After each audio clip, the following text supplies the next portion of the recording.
யாருக்கு மாலைகள் ஆவதென்று பூங்கொடிகள் பூக்கள் பூப்பதில்லை. யாருக்கு யார் சொந்தமாவதென்று தேவதைகள் வந்து சொல்வதில்லை. விதி என்ற காட்டிலே கையிடுறான் முடியாது. கையாட்டான்னு சொன்னேன். உங்ககிட்ட எனக்கு பேச பிடிக்கல போடான்னு சொன்னல. நான் போற வீடு அழுவவே கூடாதுன்னு சொல்லுவல. இப்போ உன் ரோஹித் நாள் அழுவுறேன் பார்த்து சந்தோஷப்படுனா மச்சான். அழும்போது அழகா இருக்க தெரியுமா? சீப்பேன் கையிடுறான். என்னடா இப்ப பார்த்தாலும் கட்டி புடின்னு சொல்லுவ, ஐ லவ் யூ சொல்லுன்னு சொல்லுவ, அப்புறம் கிஸ் கூடலாம் கூட கேட்டிருக்க. நான் தான் தந்ததில்ல. பட் வேணா இப்ப கொடுக்கட்டுமா? போடா வீடுன்னு சொன்னேன். ஏய் என் ரோஹித் எவ்வளவு பெரிய மாஸ் கேரக்டரு. அவனுக்கு அழுவெல்லாம் தெரியாதுடா. என்ன அழுதுட்டு இருக்கான்? அழு வந்தான் போ. என்ன போன்னு சொன்னதானே? சொன்னதான். அப்புறம் என்ன இப்ப வந்து கட்டி பிடிச்சிட்டு நிக்கிறேன்? அதுவும் நான் உன்னை கட்டி பிடிக்க சொன்னா கூட கட்டி பிடிக்க மாட்டேன். இப்ப என்ன பாசமா? அது ரோஹித் மேல சஞ்சய்க்கு லவ் வந்துருச்சு. சீப்பேன் என் டைலாக் மச்சான். நீ சொல்லக்கூடாதுன்னு நான் சொல்லுவேன். லவ் யூடா ரோஹித்த. சொல்ல மாட்டேன், இனிமேல் சொல்லவே மாட்டேன். டே உனக்காக எல்லாம் செய்யாம வேற யாருக்காக செய்ய போறேன்டா? என் வேலை எனக்கு வேணான்னு தானே தூக்கி போட்டேன். அதை ஏன்டா உன் பொண்டாட்டிக்கிட்ட போய் கதை சொல்லி வச்சிருக்க? ஏன் அவ தெரிஞ்சுக்கணுமா? என் கூட வாழ போறா, என் சஞ்சய் பத்தி தெரிஞ்சுக்கணுமா? பாருங்க ஏ சாமி, அந்த வேலை முக்கியம் இல்ல, நீங்க தான் முக்கியம் அப்படின்னு சொல்லிட்டு தானே அந்த வேலையை தூக்கி போட்டேன். அப்படி இருக்கும்போது அந்த வேலை முக்கியம் நான் எப்படி ஃபீல் பண்ணிருப்பேன்? அப்படி நான் ஃபீல் பண்ணியிருந்தேன் அப்படின்னா என் ரோஹித் முக்கியம் இல்லைன்னு என் மனசுக்குள்ள தோணி இருக்கணும். எல்லாம் வாயும் பேசு, எல்லாம் வியாக்கியானமும் பேசுனா நீ நல்லா இல்லைனா நான் எப்படிடா நல்லா இருப்பேன்?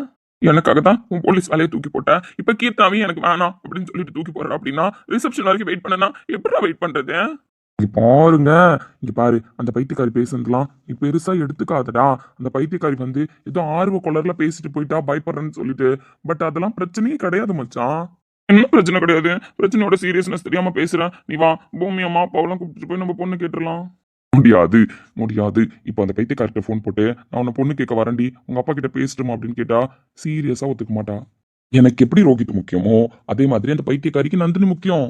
அவதான் ஆர்வ கோளாறுல வந்து பேசிட்டா மச்சான். 4 நாள்ல ஒரு மேட்டரே கிடையாது. இந்த சஞ்சய்க்காக இந்த பைத்தியக்காரி என்ன வேணாலும் பண்ணுவா. பட் இந்த பைத்தியக்காரிக்காக இந்த சஞ்சய் தான் இந்த ரிஸ்க் எடுக்க மாட்டானே. எடுப்பாண்டா. அவளுக்கு இப்ப தேவையானது எல்லாமே நான் அவளுக்கு ஒரு ஹோப் கொடுக்கணும். நான் உனக்காக இருக்கேன் அப்படின்னு அவகிட்ட சொல்லணும். டைரக்டா சொல்லலனாலும் இன்டைரக்டா அவகிட்ட சொல்லணும். அதை மட்டும் தான் அவ எதிர்பார்க்கறா. அதை மட்டும் நான் பண்ணிட்டேன்னு வச்சுக்கோயேன், இந்த 4 நாள் உள்ள எந்த பிரச்சனை நடந்தாலும் அவ தட்டி தூக்கிடுவா. அதுக்கான ஐடியாவை அவ நம்மளுக்கே தருவா. இல்ல இல்ல நான் ஒத்துக்க மாட்டேன். பைத்தியக்காரா, நான் அந்த பொண்ணு கேட்கறேன்னு சொல்றேன்ல. ரிசப்ஷன் முடியட்டும், நான் உடனே கேட்கறேன்னு சொல்லிட்டேன். இங்க பாருங்க சாமி, சினுங்காதீங்க. நான் கீர்த்தனாவை தான் கல்யாணம் பண்ணிப்பேன். அவதான் என் பொண்டாட்டி. அதான் உங்க பொண்டாட்டி கிட்ட பேசி சம்மதம் வாங்கிட்டீங்களா? அப்புறம் என்ன? உங்க பொண்டாட்டி வேற. உங்களுக்காக கூட போய் பேச மாட்டேன்னு சொன்னாங்க. பட் எனக்காகவும் கீர்த்தனாவுக்காக மஞ்ச சொக்காட்ட போய் பேசணும்னு சொல்லுதுடா அந்த புள்ள. பேசுவாதான் பின்ன. அவ பேசலன்னு சொல்லிடுவாளா? பேசலன்னு சொல்லி பாக்கட்டுமே. மச்சான் டிவோர்ஸ் ஏதா பண்ணிடுவியா எனக்காக? பண்ணுவேன். இப்போ பண்ணிட்டு நந்தினியா டிவோர்ஸ்? எனக்கும் கீர்த்தனை வேணாம். நம்ம 2 பேரும் பேசாம இப்படியே சுத்துவோம்னா ஜீப்பா. ரோஹித்து என் சாமி இல்ல, அழாதீங்க. கீர்த்தனாவுக்கு ஒரு ஹோப் கொடுக்கணும், அதை அவ எதிர்பார்க்கிறா. அவ்வளவுதான். மற்றபடி இந்த 4 நாள் எந்த ப்ராப்ளம் வந்தாலும் நாங்க 2 பேரும் ஃபேஸ் பண்ணிக்கிறோம். ஸோ எங்க 2 பேரும் சந்தோஷத்துக்காக நீங்க 2 பேரும் இந்த ரிசப்ஷனை முழு மனசோட என்ஜாய் பண்ணுங்க. மற்றதெல்லாம் பார்த்துக்கலாம். எப்படி? பாருடா, உன்கிட்ட ஒன்று சொல்றேன் கேட்டுக்கோ. ஊருக்கு போனல அந்த பைத்தியக்காரனோட வீக்னஸ் எல்லாம் தெரிஞ்சுக்கிட்டு தாண்டா வந்திருக்கேன். அப்படிப்பட்டவனுக்கு கீர்த்தனை விட்டு கொடுத்துருவானோ அவனை எப்படி சமாளிக்கிறதுன்னு எனக்கு தெரியும். நான் சமாளிச்சுக்கிறேன். நீ சும்மா இப்ப என்ன சமாதானப்படுத்துறதுக்காக சொல்றேன். பைத்தியக்காரா நான் தான் சொல்றேன்ல, அவதான் என் பொண்டாட்டின்னு சொல்லிட்டு அவளுக்கு நான் ஹோப் கொடுக்கணும்னு எதிர்பார்க்கறா. கண்டிப்பா அந்த ஹோப் நான் கொடுக்குறேன். லவ் ப்ரப்போஸ் பண்ண போறியா? இல்ல அதெல்லாம் ப்ரப்போஸ் பண்ண தேவையில்ல இப்போதைக்கு. இது arrange marriage. But advantage level டாஸ்க்லாம் பண்றீங்க. அது பண்ணுவோன்னு மாவி பையல. சரி, அப்படியே ஒரு மெத்தட்ல அவளுக்கு நான் ஒரு ஹோப் கொடுத்து வைக்கிறேன். மற்றபடி ஒன்றும் இல்லை. ரிசப்ஷனை ஜாலியாக என்ஜாய் பண்ணி முடிக்கிறோம். ஸோ அந்த கேப்ல அவளுக்கு நான் எல்லா ஹோப்பையும் கொடுக்குறேன். ஸோ லவ் பண்ண டைம் கொடுறா. லவ் பண்ணிக்கிறேன் கொஞ்சம். சரி, கீர்த்தனை மட்டும் லவ் பண்ண மாட்டேன், ஒன்னையும் தான் சேர்த்து லவ் பண்றேன். புரியுதா? சரிப்பா. இந்த 4 நாள் அந்த பைத்தியக்காரிக்கு ஹோப் நான் கொடுக்குறேன்னு சொல்லிட்டேன். அவளை லவ் பண்ணிக்கிறேன்னு சொல்லிட்டேன். ஸோ ரிசப்ஷனை நல்லபடியாக முடிக்கிறோம். மஞ்சள் சொக்கா கிட்ட அவங்க தங்கச்சி பையன் பேச விடாம தடுக்கிறோம். ரிசப்ஷனுக்கு அப்புறம் போய் பொண்ணு கேட்குறோம். கீர்த்தனை அவனை கல்யாணம் பண்றேன். உண்மையா தானே சொல்றேன்? உண்மையா தான் சொல்றேன். நடுவில் ஏதாவது ப்ராப்ளம் வர மாதிரி இருந்தா பைத்தியக்காரி என்கிட்ட சொல்லுவா. அதையும் தாண்டி உன் பொண்டாட்டி தான் எனக்காக பேசுறேன்னு சொல்றாங்க. ஸோ எந்த ப்ராப்ளம் நடந்தாலும் நந்தினி உங்ககிட்ட சொல்ல தான் போறாங்க. நம்ம பார்த்துக்கலாம். பாவண்டா அந்த மனுஷன். இப்பதான் ஒரு பொண்ணோட பிரச்சனை முடிஞ்சு ரிசப்ஷன் பண்ண போறேன்னு சொல்லிட்டு நிம்மதியா இருக்காரு. திடீர்னு அந்த மனுஷன்கிட்ட போய் இன்னொரு பொண்ணு லவ் பண்ணுது, ஸோ எனக்கு பொண்ணு கொடுங்க, எனக்கு உங்க பொண்ணை பிடிச்சிருக்கு அப்படின்லாம் கேட்டா அந்த மனுஷன் உடஞ்சிருவாருடா. ரிசப்ஷனுக்கு எல்லா ரிலேட்டிவும் வராங்க. அப்படி இருக்கிற பட்சத்துல ரெண்டாவது பொண்ணு இந்த மாதிரியா அப்படின்னு யாராவது கேள்விப்பட்டா தேவையில்லாத பிரச்சனை தானடா. அதுக்கப்புறம் மட்டும் கேள்விப்பட தானே போறாங்க. டேய் கேள்விப்பட தான் போறாங்க. பட் கொஞ்ச நாளைக்கு அந்த மஞ்சள் சொக்கா நிம்மதியா இருக்கட்டுமேடா. கீர்த்து நான் லவ் பண்றான்னு நம்ம சொல்ல தேவையில்ல, நான் லவ் பண்றேன்னு சொல்ல தேவையில்ல. பொம்மி அம்மாவையும் அப்பாவையும் கூட்டிட்டு போய் நான் கண்டிப்பா பொண்ணு கேட்டு கல்யாணம் பண்றேன்.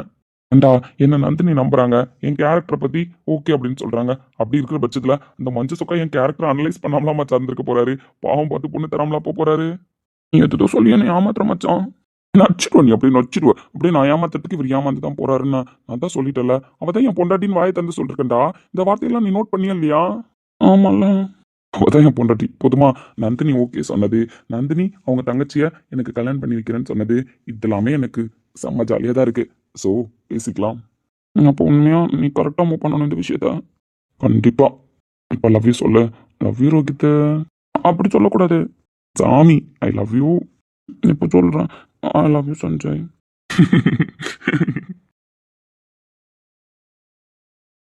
ரொம்ப தேங்க்ஸ்மா. அம்மா என்ன தேங்க்ஸ்லாம் சொல்கிறீங்க? இல்லைம்மா, என் புள்ள ஒரு பொண்ணு மேலே ஆசைப்பட்டான். அந்த பொண்ணுக்காக இவ்வளோ ஃபீல் பண்ணியிருப்பான்றதே என்னால் யோசிக்க முடியல. பாருங்க, ஆசைப்பட்டிருக்காரு. அந்த கல் நெஞ்சத்துக்குள்ளேயும் ஒரு ஈர இருந்திருக்கு தானே. இவனுங்க 2 பேரும் இப்படி தான் தெரியுமா? இப்போ பார்த்தாலும் எமோஷனலாக ஃபீல் பண்ணி என்ன வேற ஃபீல் பண்ண வச்சிருவானுங்க. அப்படிலாம் ஃபீல் பண்ணாதீங்க. நீங்கள் வேற இவங்க 2 பேரும் எல்லாரையும் பைத்தியக்காரங்களாக்கி கடைசியாக 2 பேரும் சிரிக்கிறதே வேலையாக போச்சு. ஏம்மா உண்மையாக உன் தங்கச்சியை எங்கள் வீட்டுக்கு அனுப்ப உனக்கு சம்மதமா? அம்மா நீங்கள் வேற சஞ்சய் சார் மாதிரி ஒரு மாப்பிள்ளை கிடைக்கிறதுலாம் என் தங்கச்சிக்கு ரொம்ப கஷ்டம். என் தங்கச்சி தான் கொடுத்து வச்சிருக்கணும் சஞ்சய் சாரை கல்யாணம் பண்ணிக்கிறதுக்கு. உங்கள் வீட்டில் என் விஷயத்தில் கூட நான் பயந்துட்டு இருந்தேம்மா. எங்கள் அப்பா என்ன முடிவு எடுப்பாரு, எப்படி முடிவு எடுப்பாருன்னு சொல்லிட்டு. பட் எங்கள் அப்பா எப்படின்றதா எனக்கு என் விஷயத்தில் புரிய வச்சுட்டாரு. அப்படி இருக்கிற பட்சத்தில் நான் எங்கள் அப்பா கிட்ட கண்டிப்பாக பேசுவேன் என் தங்கச்சிக்காக. சொல்லுமா, நான் கண்டிப்பாக அப்பாவை கூப்பிட்டுட்டு வந்து பொண்ணு கேட்குறேன். எதுவும் ப்ராப்ளம் இல்லை. இப்போ கூட வந்து பொண்ணு கேளுங்கன்னு தான் சொல்கிறேன். பாருங்க 2 பேரும் டீலிங்கில் பேசிகிட்டு இருக்காங்க. இப்போ கேட்க மாட்டான் அப்படின்னு சொல்லி. இல்லைம்மா, அவன் சொல்கிறது ஒரு விதத்தில் நியாயம் தானே. உங்கள் அப்பா இப்போ தான் ஒரு பொண்ணு விஷயத்தில் அடிபட்டு வந்திருக்காரு. எவ்வளோ மனசு கஷ்டப்பட்டிருப்பாரு. அப்படி இருக்கிற பட்சத்தில் 2வது பொண்ணை போய் கொடுங்க, அதுவும் எங்களுக்கு பிடிச்சிருக்குன்னு சொல்லி கேட்கும்போது அவர் மனசு கஷ்டப்படும்ல. கடவுளே, எல்லாரும் ஒரே மாதிரி யோசிக்கிறீங்கன்னு. சஞ்சய் சாரோட அம்மா நீங்கள் தானே. நீங்கள் பேசுகிற பேச்சில் ஐடென்டிஃபை பண்ணிடலாம். உண்மையாதாம்மா, பெற்றவர், அதுவும் பொம்பளை பிள்ளைய பெற்றவர் எவ்வளோ கனவோட இருப்பார். ஸோ அப்படி இருக்கும்பொழுது உடனே ஒரு மனசு கஷ்டப்படுத்துறதுலாம் நியாயமாக இருக்காதுமா. சரி, அதான் 2 பேரும் பேசி ஏதோ ஒரு முடிவுக்கு வந்துட்டாங்களேம்மா, சமாளிச்சுக்கிறேன்னு சொல்லிட்டு. ஆனால் நீங்கள் என்னவோ சந்தோஷப்பட்டுட்டு இருக்கீங்க. என் தங்கச்சியை பற்றி உங்களுக்கு தெரியல. சஞ்சய் சாருக்கு அப்படியே ஆப்போசிட் கேரக்டர்னு. அப்படியா?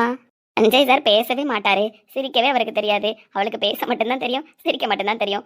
அவள் இருக்கிற இடம் ஃபுல்லாக அவள் சந்தோஷமாக வச்சுப்பா. அவள் ஒரு இடத்துல இருக்கா அப்படின்னா அந்த இடமே கலகலப்பாக இருக்கும்.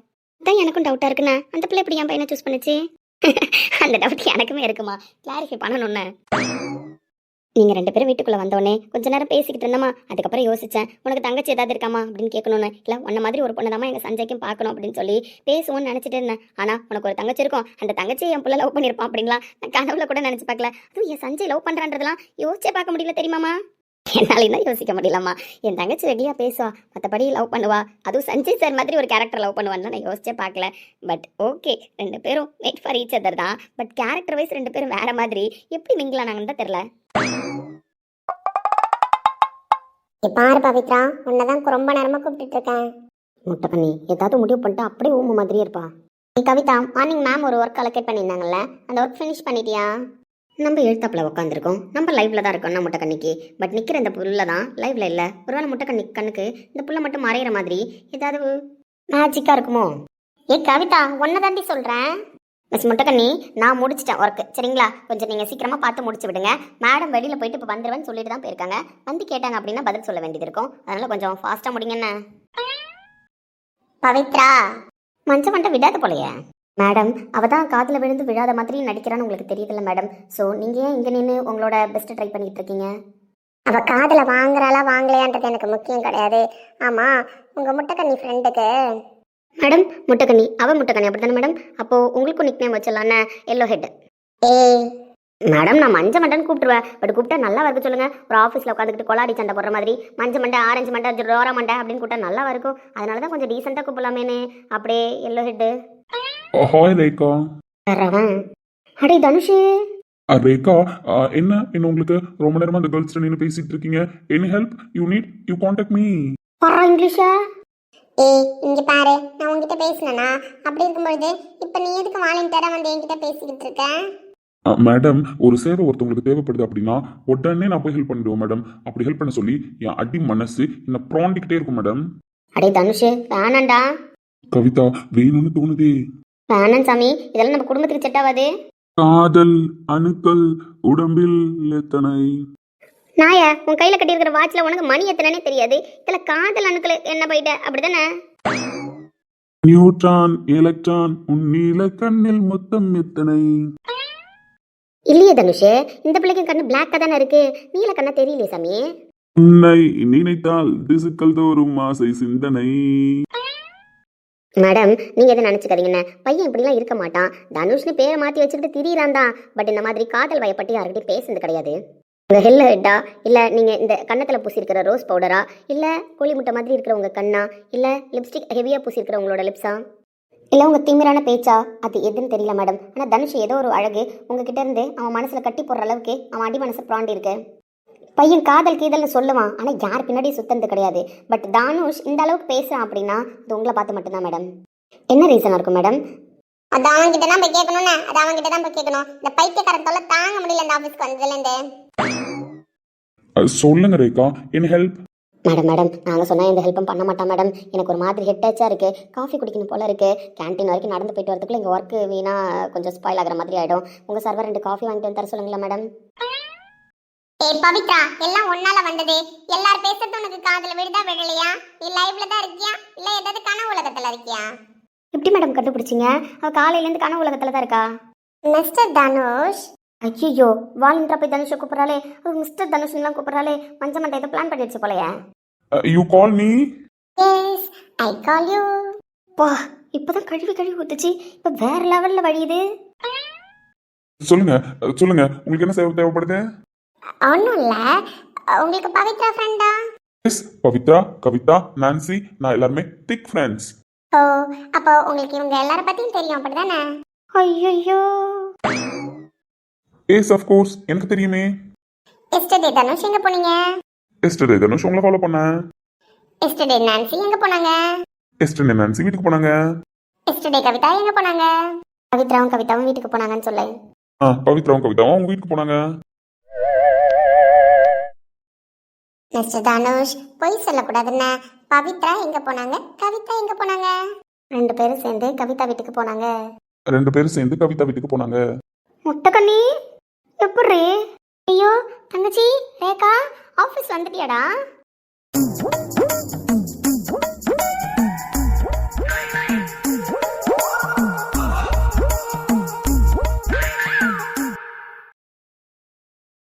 மார்னிங் அக்கா கூட கிளம்பி வா, ஆஃபீஸ்க்கு பத்திரமா கூப்பிட்டுட்டு வரேன்னு சொன்னேன். எங்கேயாவது கேட்டியா? பாரு, தனியாக ஆஃபீஸ்க்கு வந்ததுனால தான் லேட்டாக வந்திருக்கேன்னு.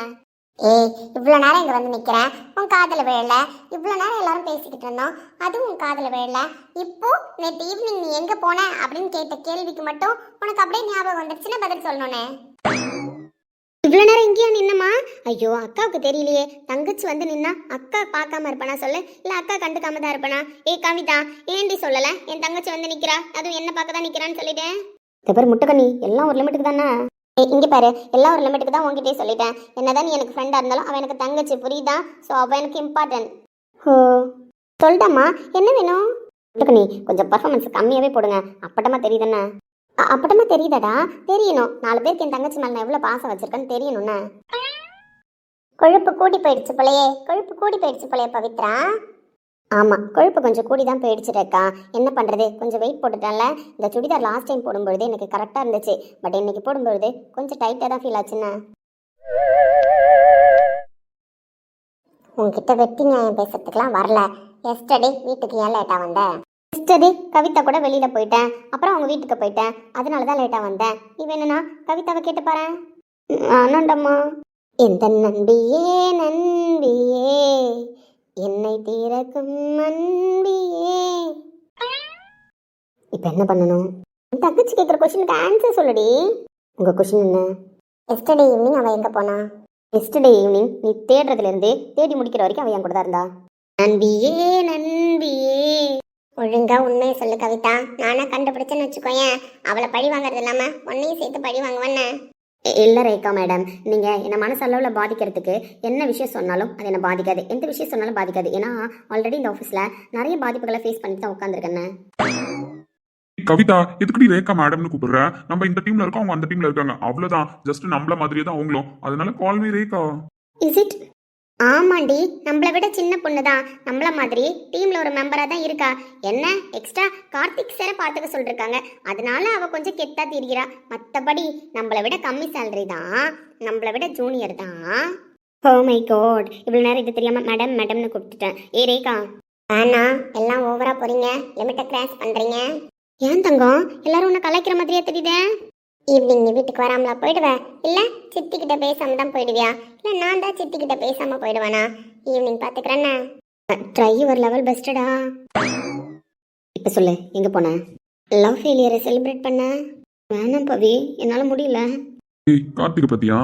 அவன் எப்பவுமே சோகமா இருந்தா தானடி பிளாக் ட்ரெஸ்ல வருவான். சொன்னல பிளாக் ட்ரெஸ்ல தான் வருவான்னு சொல்லிட்டு யாராவது கேட்டிங்களா?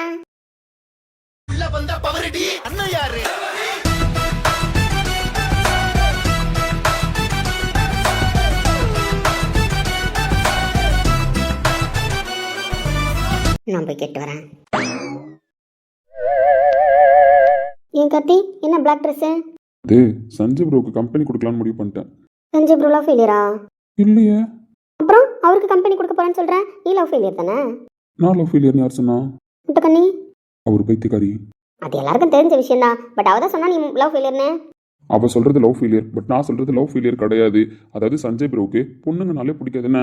ஸோ அப்படி இருக்கிற அவரை நான் ஃபாலோ பண்ணலான்னு முடிவு பண்ணிட்டேன். இதுக்கப்புறம் எந்த பிள்ளையும் பார்க்கக்கூடாது, எந்த பிள்ளையும் ஏறெடுத்து கூட பார்க்கக்கூடாது. அப்படியே நம்ம லவ் பண்ணியிருந்தாலும் அது பாஸ்ட்ல தான் இருக்கணும், ப்ரெசென்ட்ல கொண்டே வரக்கூடாது, ஃபியூச்சருக்கு கொண்டே போகக்கூடாதுன்னு முடிவு பண்ணிட்டேன். ஓ, அப்ப இது என்ன? இது லவ் ஃபெயிலியரையும் தாண்டி புனிதமானது.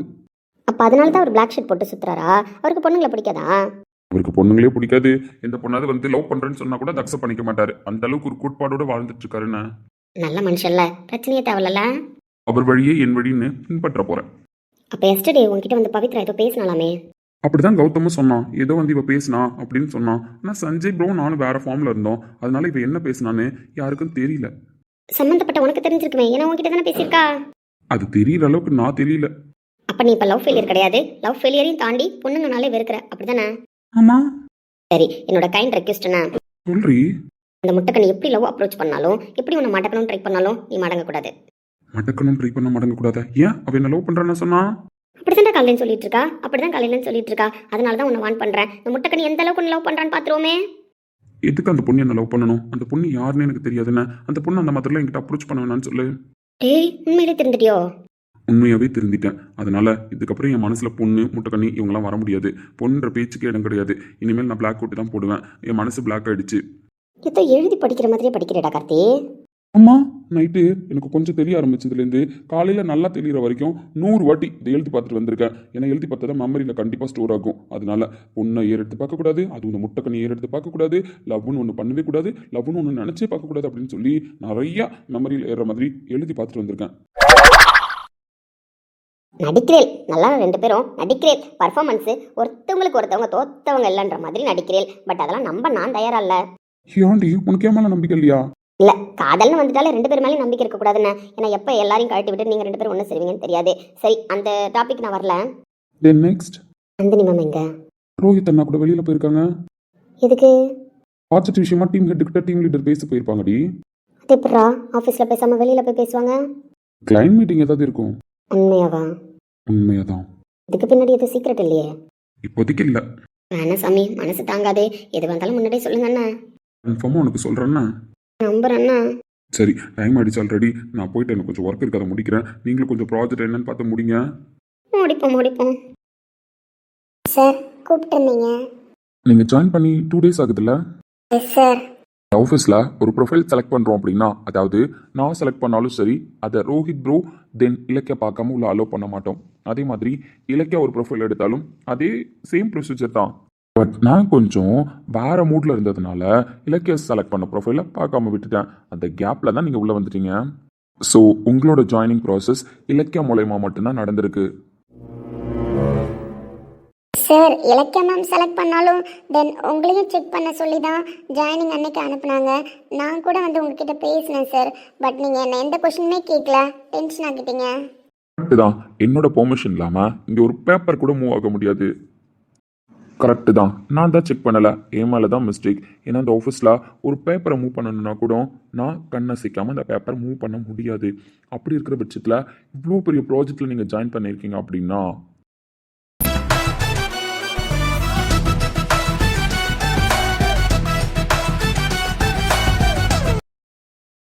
மேபி எனக்கு டேலண்ட் இருக்கலாம்ல சார். ஸோ என்னோட ப்ரொஃபைல் செக் பண்ண உடனே இந்த ப்ராஜெக்ட்டுக்கு நான் குவாலிஃபைடாக இருப்பேன்னு சொல்லிட்டு அவங்க செலக்ட் பண்ணியிருக்கலாம்ல.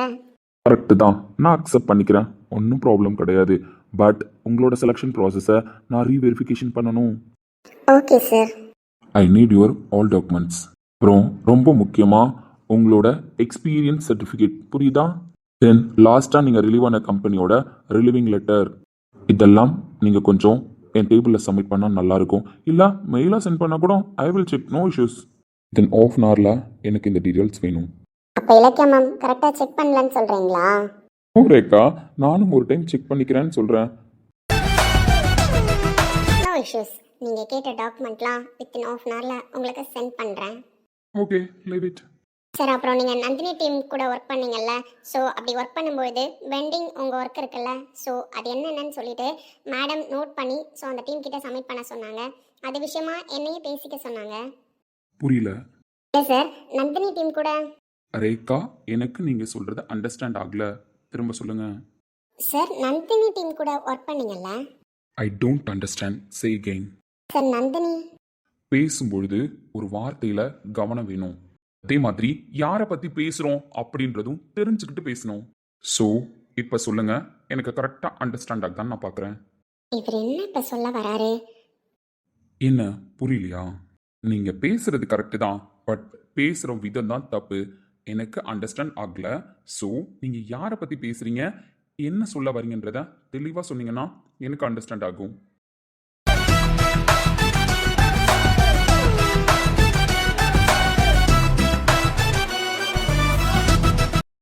இப்போதான் புரியுது. இவ்வளோ நேரம் நந்தினின்னு கூப்பிட்டதுக்கு தான் இவர் அண்டர்ஸ்டாண்ட் ஆகலன்னு சொல்லியிருக்காரா? இப்போ நம்ம நந்தினி மேடம்னு சொன்னா இவருக்கு அண்டர்ஸ்டாண்ட் ஆகிடும், அப்படிதானே சொல்ல வராரு? என்ன ரேக்கா, புரியலையா? புரியுற மாதிரியே சொல்லிடுவா. நீங்கள் என்ன அவ்வளோ டியூப்லைட்டா?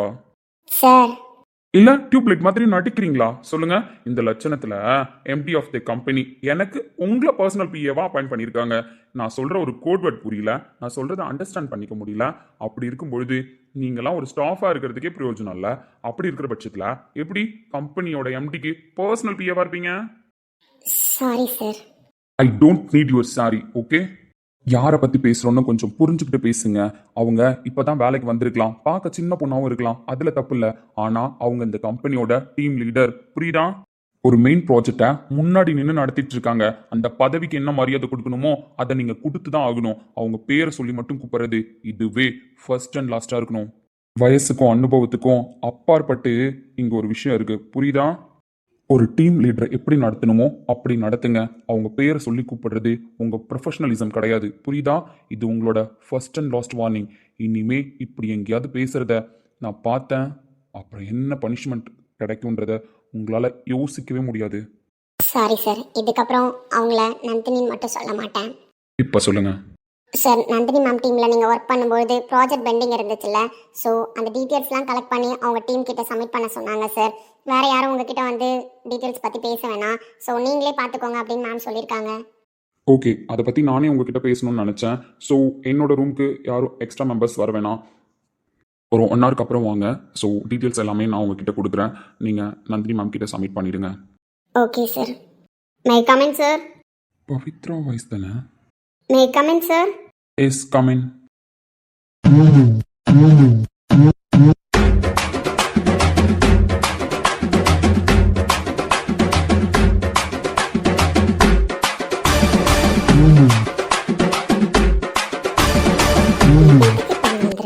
அதுவும் கையில் ஏதோ பேப்பரை தூக்கிட்டு வந்திருக்கா.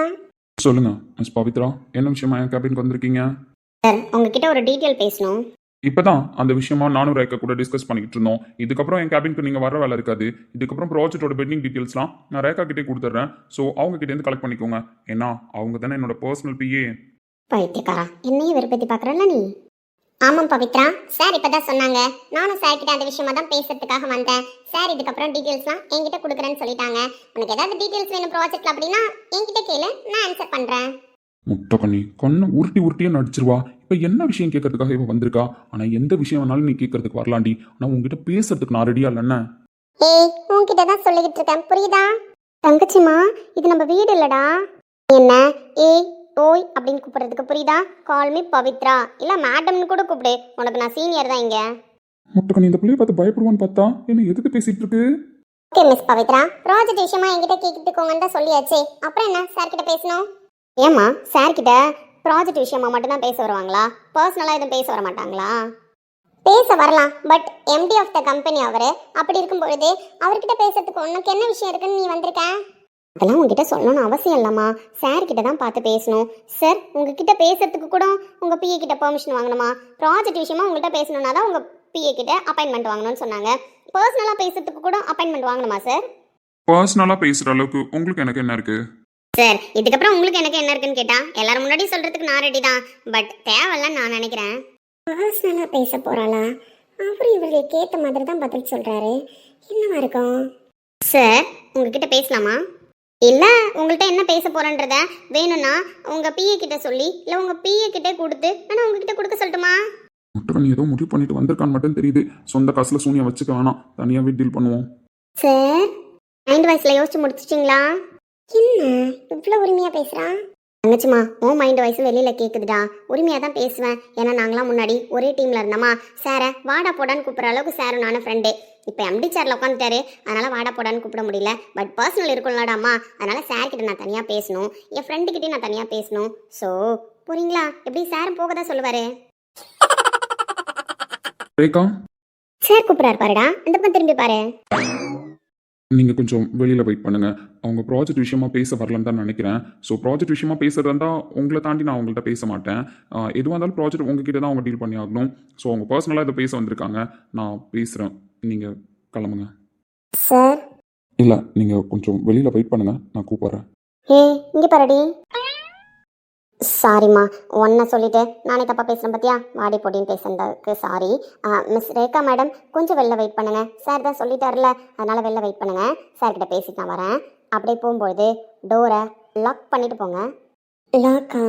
ஆமாம் லாக் தான்.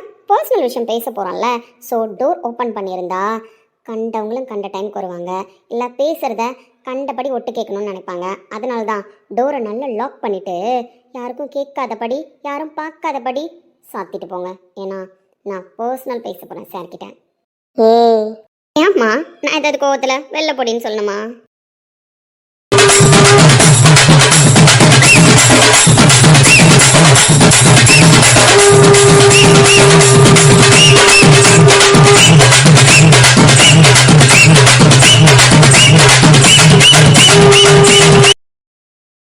பவித்ரா, எதுக்கு என் கேபினுக்கு வந்தீங்க?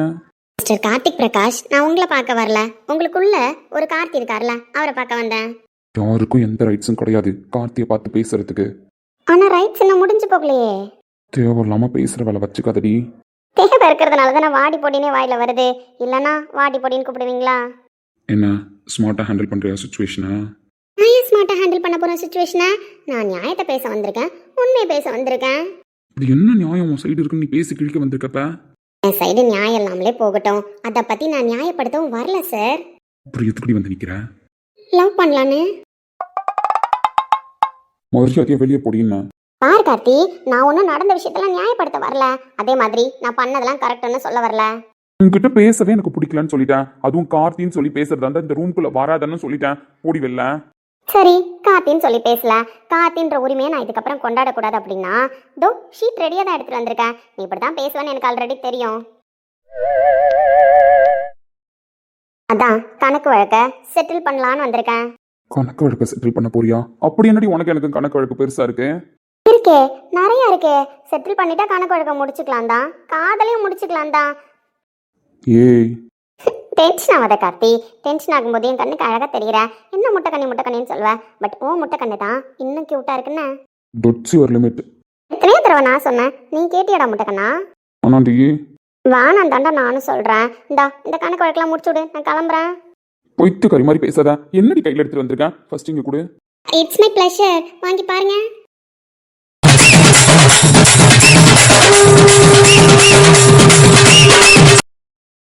ஏய் என்னடி இதெல்லாம்? கார்த்தி, தமிழ் படிக்க தெரியாதா?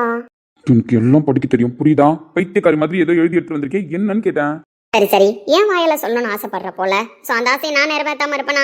அட்மின் நல்லா பெருசா ஷோ பண்ணுமா பார்க்கலாம், படிச்சிருவோம். காதல் கணக்கு வழக்குகள். தெரியாம ஒரு முத்தம், தெரிஞ்சு ஒரு முத்தம், கேட்டதால ஒரு முத்தம், கேட்டு கொடுத்ததுனால பல முத்தம், ஆக மொத்தம் 50 முத்தம். ஏய் தெரியாம கட்டிப்பிடிச்சது ஒரு தடவை, தெரிஞ்சு கட்டிப்பிடிச்சது பல தடவை. தெரிஞ்சு சொன்னது 1 லட்சம் ஐ லவ் யூ, தெரியாம சொன்னது பல லட்சம் ஐ லவ் யூ. எனக்கு இந்த லவ்லாம் வேணாம் அப்படின்னா இதெல்லாம் கம்ப்ளீட் பண்ணிட்டு நீ என்ன வேணான்னு ரிஜெக்ட் பண்ணு, நானும் அக்செப்ட் பண்ணிக்கிறேன். இல்லடி இதெல்லாம் நான் தான் பண்ணேன், நீ கம்முன்னு தான் இருந்த அப்படின்னு நீ சொல்ல வருவ. நான் இப்போ என்ன சொல்றேன் அப்படின்னா இதெல்லாம் நீ கம்ப்ளீட் பண்ண தேவையில்ல, இதெல்லாம் கவுண்டிங் நான் எடுத்துட்டேன் நைட்டு ஃபுல்லாக உட்காந்து. ஸோ உன்கிட்டையும் கொடுத்துட்டேன், கணக்கு வழக்கு கரெக்டாக இருக்கான்னு மட்டும் நீ கவுண்ட் பண்ணிக்கோ. மற்றபடி அதெல்லாம் எப்படி உனக்கு ரிட்டர்ன் கொடுக்கணுன்றத பற்றி நான் யோசிச்சு கொடுத்துக்கிறேன். வேணாண்டி. நானும் அதை தான் சொல்கிறேன் கார்த்தி. நான் உனக்கு வேணாம் அப்படின்னா இதெல்லாம் ரிட்டன் நீயும் இல்லை நானும் கொடுத்து தானே ஆகணும். அப்போ தானே காதல் கணக்கு வழக்கு கம்ப்ளீட் ஆகும். ஸோ ஸ்டார்ட் பண்ணலாமா கார்த்தி? ஏய் I love you Karthi.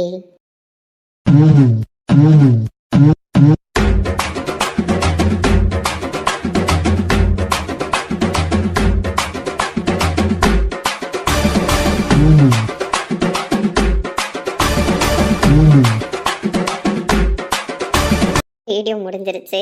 So கடைசியாக உங்கள்கிட்ட பேசலான்னு தான் வந்தேன். 20 மினிட்ஸ் தான் போடுவேன்னு சொல்லியிருந்தேன். ஸோ முதல் நாள் என்னால் 20 மினிட்ஸ்லாம் எடுக்க முடியல, ஏன்னா கண்டென்ட் ஃபுல்ஃபில் இல்லாத மாதிரி இருந்துச்சு. அதனால் கொஞ்சம் லாங்காக போயிட்டேன். பட் இதுக்கப்புறம் எதிர்பார்க்காதீங்க, கண்டிப்பாக வீடியோ 20 to 25 மினிட்ஸ் மட்டும்தான் வீடியோ வரும். ஃபர்ஸ்ட் ஆஃப் ஆல் நான் அந்த விஷயத்த பேசிடுறேன். இவ்வளோ நாள் லாங் கேப் எடுத்துட்டேன். ஸோ லாங் கேப் எடுத்தப்போ நான் ரீசன் சொன்னப்போ எல்லாருமே அக்செப்ட் பண்ணிக்கிட்டீங்க. ஸோ உங்கள் எல்லாருக்கும் பெரிய தேங்க்ஸ். அப்புறம் அத்தை மாமாவோட 60ஆம் கல்யாணத்துக்காக போஸ்ட் போட்டிருந்தேன், அதுக்கு எல்லாரும் விஷ் பண்ணியிருந்தீங்க. ரிட்டர்ன் ஃபோட்டோ போட்டிருந்தேன், அதுக்கும் எல்லாரும் நல்லா இருக்காங்க அப்படின்னு சொல்லிட்டு அவங்களுக்கு பெஸ்ட் விஷஸ் சொல்லியிருந்தீங்க. ஸோ வாழ்த்துக்கள் சொன்ன எல்லாருக்குமே என்னுடைய மனமார்ந்த நன்றிகள். ஏன்னா ரிட்டர்ன் என்னால் கமெண்ட் பண்ண முடியல, இண்டிவிஜுவலாக கமெண்ட் பண்ணலன்னு யாரும் கோச்சுக்காதீங்க. எல்லாரோட கமெண்ட்டுமே நான் இன்னும் ஃபுல்ஃபில்லாக கூட ரீட் பண்ணலை. ஸோ டைம் இல்லைங்க, ஓடிட்டே தான் இருக்கேன். கல்யாணம் பிஸி. கல்யாணம்னா நார்மலாக அது கல்யாணம் கிடையாது. ஸோ பெருசாக ஃபுல்ஃபில்லாக தான் பண்ணோம். அதனால் அந்த வேலையாகவே ஓடிட்டே இருந்தோம். இன்னொரு விஷயம், வீடு ஷிஃப்ட் பண்ணுறோன்னு சொல்லியிருந்தோம். அதனால தான் என்னால் கல்யாணம் முடிஞ்சதுக்கப்புறமும் வீடியோ பண்ண முடியல. இன்னொரு விஷயம் சொல்லியிருந்தீங்க, நீங்கள் கமெண்ட் எல்லாருக்கும் ரிப்ளை பண்ணுங்கள், நீங்கள் படிக்கிறீங்க ரிப்ளை பண்ணுவீங்கன்றதுக்காக தானே கமெண்ட் பண்ணுறோம், பட் நீங்கள் ரிப்ளை பண்ண மாட்டீங்களே அப்படின்னு கேட்டிருந்தீங்க. சீரியஸாக ரிப்ளை பண்ண டைம் இல்லைன்றதுனால மட்டும்தான் நான் ரிப்ளை பண்ணாமல் இருக்கேன், வேணும்னு எல்லாம் பண்ணாமல் இருக்க மாட்டேன். மற்றபடி கமெண்ட் எல்லாத்தையுமே நான் படிப்பேன். 2 சேனல் இருக்கிறதுல ஒரு பெனிஃபிட்டும் இருக்குது. பெனிஃபிட் அதாவது மெரிட் அண்ட் டிமெரிட் ரெண்டுமே இருக்குது. 2 சேனலுக்குமே நான் ரிப்ளை பண்ணணும், 2 சேனல் கமெண்ட்மே நான் ரீட் பண்ணுவேன். அப்படி இருக்கும்போது ஒரு சில கமெண்ட்ஸ் நான் நோட்டிஃபிகேஷன் வரும்போது ரிப்ளை பண்ணிடுவேன். ஒரு சில கமெண்ட்ஸ் நான் எல்லாத்தையும் படிச்சு ரிப்ளை பண்ணுறேன் அப்படின்னா கண்டிப்பாக டைம் எடுக்குது. அதுக்கு நான் ரிப்ளை பண்ணக்கூடாதுன்னெலாம் இல்லை, டைம் இல்லாததுனால மட்டும்தான் நான் ரிப்ளை பண்ணல. நான் பண்ணுறேன் கண்டிப்பாக. எனக்காக இன்னொரு 1 வீக் வெயிட் பண்ணுங்கள், வீடியோ நான் கொடுத்துறேன். கமெண்ட்க்கு ரிப்ளை பண்ணலன்னு மட்டும் யாரும் தப்பாக எடுத்துக்காதீங்க. அதுக்குன்னு கமெண்ட் நீ தான் படித்து ரிப்ளை பண்ண மாட்டேறியாமா, அதுக்கு நாங்கள் ஏன் கமெண்ட் பண்ணணும் அப்படின்னு பண்ணாமல் இருக்காதீங்க. உங்களோட கமெண்ட்லாம் நான் படிப்பேன், ரிப்ளை பண்ணுறதுக்கு மட்டும்தான் டைம் இல்லை. ஸோ அதனால் கமெண்ட் பண்ணுங்கள், அது மட்டும்தான் எனக்கு எனர்ஜி கொடுத்து நெக்ஸ்ட் நான் வீடியோ மேக் பண்ணுறதுக்கு எனக்கு கண்டிப்பாக யூஸ்ஃபுல்லாக அந்த வேர்ட்ஸ் மட்டும்தான் இருக்கும். வேலைன்னு வந்தால் எல்லா வேலையும் ஒரே டைமில் வந்துடுது. வேலை இல்லை அப்படின்னா நம்ம மாட்டுக்கு சிவனேன்னு கிடப்போம். ஸோ அந்த மாதிரி தான் கல்யாணம், அடுத்து வீடு ஷிஃப்ட் பண்ணுறது எல்லாமே அடுத்தடுத்து வந்துருச்சு. அதாவது வீடுன்றது கிரகப்பிரவேசம் நாங்கள் எப்போவோ பண்ணிட்டோம். பட் அந்த வீட்டுக்கு ஷிஃப்ட் ஆகணுன்ற டைமிங் இப்போ தான். ஸோ அத்தை மாமா கல்யாணம் முடிஞ்சோடனே ஷிஃப்ட் ஆகலாம் அப்படின்னு ஒரு பிளானில் ஷிஃப்ட் ஆகிட்டோமே தவிர மற்றபடி எங்களால் ஒரு பொருளையும் செட் பண்ண முடியல. பார்த்து செட் பண்ண வேண்டியதாக இருக்குது. ஸோ நம்ம வீடுன்ற பட்சத்தில் அந்த வீடு நம்ம இருக்க போகிறோம், வாழ போகிற வீடு நிம்மதியாக இருந்தால் மட்டும்தான், அந்த அட்மாஸ்பியர் நிம்மதியாக இருந்தால் மட்டும்தான் நம்மளுக்கு ஒரு க்ரியேட்டிவ் மைண்டாக இருந்தாலும் சரி, ஒரு வீட்டுக்குள்ளே ஒரு பீஸ்ஃபுல்லான சுச்சுவேஷன் இருந்தாலும் வரும். ஸோ அப்படி தான் பார்த்து ஒரு விஷயம் பண்ணுறதுனால வீட்லேயும் கான்சன்ட்ரேட் பண்ணிவிட்டு, ஸோ பொருள் எல்லாத்தையும் அங்கங்கே ஆர்கனைஸ் பண்ணுறது, அதுக்கப்புறம் வீடியோ பண்ணுறது, இது ரெண்டுமே எனக்கு டிஃபிகல்ட் டாஸ்க்காக தான் இருக்குது. ஸோ அதனால தான் வீடியோ நான் டிலே பண்ணுறேன். ஸோ கொஞ்சம் எனக்கு டைம் கொடுங்க. அதனால தான் நான் 20 to 25 மினிட்ஸ் வீடியோ போடுறேன் அப்படின்னு சொல்லியிருந்தேன். நீ இப்போ வந்து நினைவுகள் வருமா அப்படின்னா நினைவுகள் ஒரு நாள் வரும், உன்னை தேடி ஒரு நாள் வரும். ஏன்னா உன்னை தேடியும் இப்போ நல்லா அடுத்தடுத்து என்ன நடக்கும் அப்படின்ற மாதிரி தான் போகுது. நினைவுகள் வந்து மேரேஜ். ஸோ நம்ம மேரேஜ்னு சொல்லிட்டு அடுத்த கட்டத்துக்கு வந்துடும். ஸோ அதுவுமே போகுது. நான் ஒரு சேனலை ஸ்டாப் பண்ணி வச்சு ஒரு சேனலை போட்டாலும் இந்த டைம் கரெக்டாக ஆகாது. எப்பவுமே நான் ஒரு சில ஒர்க் இருக்கும்போது அப்படி மெயின்டைன் பண்ணுவேன். பட் இந்த டைம் அப்படி மெயின்டைன் பண்ண முடியாது. ஏன்னா ரெண்டுத்துலேயுமே வந்து ஒரு வேல்யூவான கண்டென்ட் போயிட்டுருக்கு. அதனால் நான் 2 சேனலுக்குமே இம்பார்ட்டன்ட் கொடுக்கணும். அதனால் ஒரு நாள் உன்னை தேடி ஒரு நாள் நான் நினைவுகள் போடுறேன். என் சைடு நான் சொல்ல வேண்டிய விஷயத்தெல்லாம் சொல்லிட்டேன். ஸோ கொஞ்ச நாள் உங்கள் வீட்டுக்குள்ளே நினச்சி அட்ஜஸ்ட் பண்ணிக்கோங்க. ஸோ இன்னொரு விஷயம், நீங்கள் எல்லாரும் வீடியோ போடுன்னு சொல்லும்போது எனக்கு அவ்வளோ சந்தோஷமாக இருக்கும். ஏன்னா ஏதோ ஒரு விஷயம் நான் உங்கள் மைண்டில் பதிகிற மாதிரி நான் பண்ணியிருக்கேன். ஸோ அதனால தான் நீங்கள் எல்லாருமே என் கதைக்கு அவ்வளோ இன்ட்ரெஸ்ட்டாக வெயிட் பண்ணுறீங்க. ஸோ ஏதோ ஒரு கண்டென்ட் நான் உங்கள் மனசில் பதிய வச்சுட்டேன். அந்த ஃபுல்ஃபில்ல நீங்கள் எனக்கு எப்பவுமே வீடியோ போடுங்க. ஸோ நான் வீடியோ போடுறேன் அப்படின்னு வந்து நான் ரீபோஸ்ட் 1 மாதம் கழிச்சு நான் போட்டிருக்கேன் ஒரு சில டைம். அப்படி போடும்போது கூட வெல்கம் பேக் சிஸ்டர், ஸோ நீங்கள் நல்லா பண்ணுறீங்க, ஸோ உங்கள் ஸ்டோரிக்காக வெயிட் பண்ணுறேன் அப்படின்லாம் நீங்கள் சொல்கிற கமெண்ட் வந்து எனக்கு அவ்வளோ எனர்ஜியாக இருக்கும். மார்னிங்லேருந்து ஒரு 2 போஸ்ட் போட்டேன். அந்த போஸ்ட்டுக்குலாம் நீங்கள் பண்ண ரிப்ளைலாம் எனக்கு அவ்வளோ எனர்ஜியாக இருந்துச்சு. எல்லாருக்குமே ரொம்ப ரொம்ப ரொம்ப தேங்க்ஸ். நான் எவ்வளோ லாங் கேப் லீவ் எடுத்துகிட்டு வந்தாலும் ஸோ எனக்கு நீங்கள் கொடுக்குற சப்போர்ட்டை கொடுத்துட்டே தான் இருக்கீங்க. ஸோ அதுக்காக உங்கள் எல்லாருக்குமே பிக் தேங்க்ஸ். அவ்வளோதாங்க. ஸோ இதெல்லாம் உங்ககிட்ட ஷேர் பண்ணணும்னு தோணுச்சு, ஷேர் பண்ணிட்டேன். ரொம்ப நாள் ஆச்சு உங்கள் எல்லாருக்கிட்டையும் பேசியும். ஸோ அதனால தான் பேச வந்துட்டோம். இதுக்கப்புறம் கண்டென்ட் நல்லா மாசாக ஜாலியாக போகும். கார்த்திக் பிரகாஷ் வந்து உள்ளே வந்துட்டு இன்னும் பண்ண வேண்டிய விஷயம் நிறையா இருக்குது. ஸோ கார்த்திக் பிரகாஷ் பவித்ராவோட லவ், தென் சஞ்சய் கீர்த்தனாவோட லவ், இது எல்லாமே போகும். அதே மாதிரி நந்தினி கண்டென்ட் ரொம்ப லாங்காக எடுக்கிறீங்க அப்படின்ற மாதிரி ஒரு சில பேர் சொல்லியிருந்தீங்க. சொல்லப்போனால் நந்தினி ரோஹித்துக்கு நான் கதையை ஸ்டார்ட் பண்ணுறவங்க எல்லாருக்கும் தெரியும். நந்தினி ரோஹித்துக்கு இதுக்கப்புறம் தான் லைஃபே ஸ்டார்ட் பண்ண போகிறாங்க. ஸோ அதுக்கு நான் நந்தினி ரோஹித்துக்கு மட்டும் இம்பார்ட்டன்ட் கொடுக்கலான்னு சொல்ல, எல்லா பேருக்குமே இம்பார்ட்டன்ட் கொடுக்க தான் போகிறோம். இதுக்கப்புறம் எல்லாருக்குமே ஈக்குவல் ஸ்டோரி தான் வரும். கௌதம் இலக்கியா, ஸோ பவி கார்த்திக், தென் ரோஹித் நந்தினி, கீர்த்தனா சஞ்சய் எல்லாருக்குமே ஈக்குவலாக ஸ்டோரி வரும். மிஸ் பண்ணாமல் பாருங்கள். ஸோ எப்பவும் போல் உங்களோட ஆதரவை கொடுங்க. So thank you so much.